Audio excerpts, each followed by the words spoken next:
এখন আমরা শিখবো যে বার মাপ বা লিখতে হলে কিভাবে লিখতে হয় এবং কি বার মাপগুলা কিভাবে থাকবে, কতটুকু পরিমাণ থাকবে, বার দাঁত কতটুকু থাকবে, উচ্চতা কতটুকু থাকবে, বার লেস কতটুকু থাকবে, এগুলা কি আমাদের শেখার দরকার আছে, তাই না? তো আমরা এখন শিখবো বার মাপ কিভাবে থাকবে।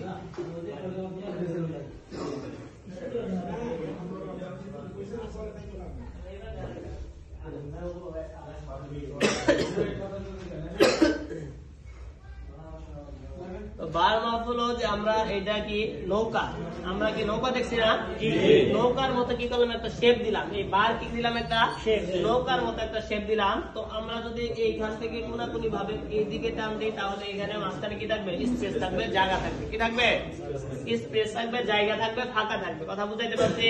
ক্লিয়ার কথা?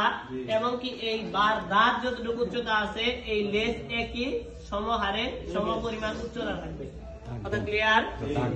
হ্যাঁ, এই সম পরিমাণে কি থাকবে, আমাদের উচ্চতা থাকবে। বার দাঁত এবং কি বার লেস একই সমান উচ্চতা থাকবে। এবং কি নুক্তা ব্যবহার করবো আমরা একদম মাঝখান বরাবর, আমরা একদম নুক্তা ব্যবহার করবো মাঝখান বরাবর। কথা বুঝাইতে পারছি? ক্লিয়ার কথা? জি। তাহলে আমাদের বার মাপ হলো যে প্রথম এই দাঁতের মাঝখান থেকে কোনাকুনি ভাবে যদি আমরা একটা টান দেই, রেখা টানি, তাহলে আমাদের মাঝখানে জায়গা থাকবে, স্পেস থাকবে। এটা হলো আমাদের 1 নাম্বার মাপ। এবং কি এটা মিমের যেমন মাথা লিখতে সময় আমরা যেভাবে একটু রাউন্ড করছিলাম, বাঁকা আলিফ লিখছিলাম, সেইভাবে আমরা বাঁকা আলিফ লিখবো। এবং কি বার প্রথম দাঁত এবং কি দ্বিতীয় লেস একই সমহারে একই সমান উচ্চতা থাকবে। 2 নাম্বার।